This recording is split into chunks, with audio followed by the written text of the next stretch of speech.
Macky yow lu tax mënoo wut jàmm yow lu la gars yi wan fii benn misaal laa la ciy jox ba ngay joxe décision ne pour ñu def sous contrôle judiciaire Ousmane Sonko xam nga loolu ci jublu woon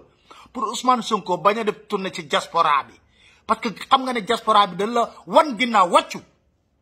loolu nga ci doon tey jii Ousmane Sonko demul ci diaspora bi 2021 mars 2021 ba tey nga téye ko téewul élection législative yi ñafal ba mu saf-saf lan la woon ci diaspora bi kon nga xam ne problème bi du foofu xoolaatal sa bopp xoolaatal say nit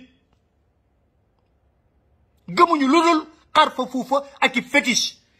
pour wan leen ne leen lépp loo leen di tëgg lépp loo leen di def xam nañ ko yëg nañ ko ñun dañ leen di yëddu parce que foog dañ toog ñu croiser les bras déedéet dañ leen di yëddu jëlee ngeen Mauritanie sëriñ weddi leen indi ko fii Sénégal temps manifestation opposition bi indi ko fii Sénégal ne ko leen mu liggéental leen pour opposition bi bañ a marche boobu ñu reporté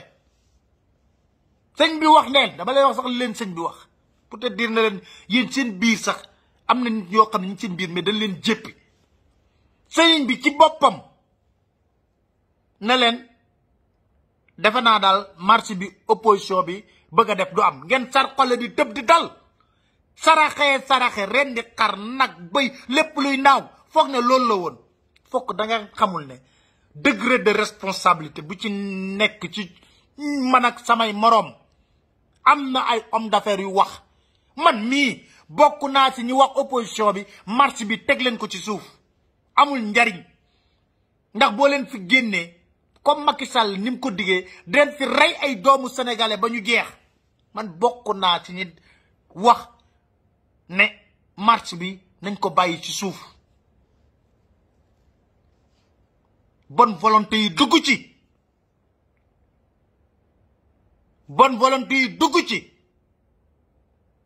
wax yéen ngeen foog na nag way parce que sëriñ bi dugal fii génn fii dugal fii génn fii foog leen ne c'est mystique seen même sëriñ bi ngeen jëlee Mauritanie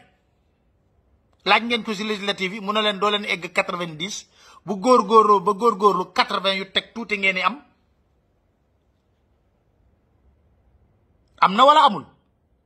sëriñ bi fan 50 millions ngeen ko fay pour te dina xam nañ sax seen xarfa fufa yi ngeen di def jëmale ko ci nit ñi di feebarloo nit ñi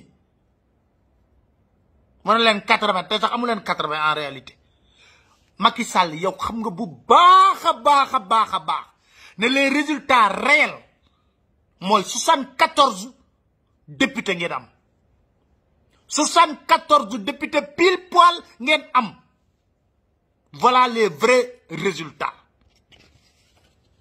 loolu moo indi ngeen gonfler les chiffres de Fouta pour grignoter des députés ci proportionnel bi sàcc gu rëy yéen xam ngeen ne 74 députés passé wu leen ko 8 ci topp te ngeen gonfler ji Fouta sàcc gu rëy léegi nag seen sëriñ boobu moom ngeen di déglu parce que li ngeen di nas pale moo di noo leen di jàppee Ousmane Sonko au mois de septembre ak procès bi noo leen koy waaje boo leen paree ci loolu yéen a ngi jublu ci Barthélemy Diaz parce que Macky dafa ne même su ma nekkul candidat c'est tout sauf Ousmane Sonko en 2024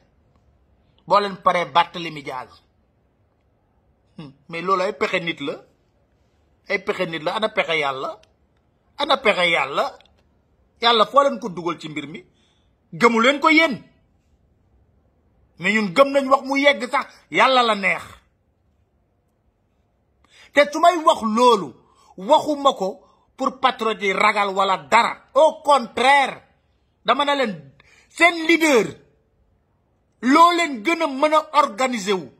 gën leen déterminer wu waajal seen bopp bu baax a baax parce que Sonko da doon wax mortel combat